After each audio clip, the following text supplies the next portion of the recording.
Phone చూడొద్దని చెప్పే కదా మొన్న. ఫోన్ చూస్తే నవ్వొద్దు. డాడీ ఎప్పుడు ఒకసారిగా ఉండేది.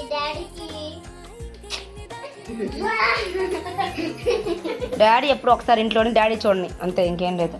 డాడీ ఎప్పుడు ఒకసారి ఇంట్లో ఉంటాడు. డాడీని చూడండి. కూడా చూడండి బా. అది చెప్పలేకపోతుందిగా. ఒకసారి ఇంట్లో ఉంటాడు డాడీకి. అదే ఉంది మైండ్ లో, నీకు మైండ్ లో. Daddy start.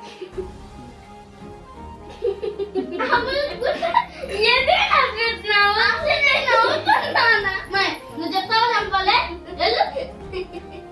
సరే రా రా మళ్ళీ. చెప్పేదాన్ని కరెక్ట్ అయిపోయింది కాదు, నవ్వొద్దు. చెప్పు కరెక్ట్గా. డాడీ ఫోన్ ఇంకో సరి చూడు, నాకు చూడు.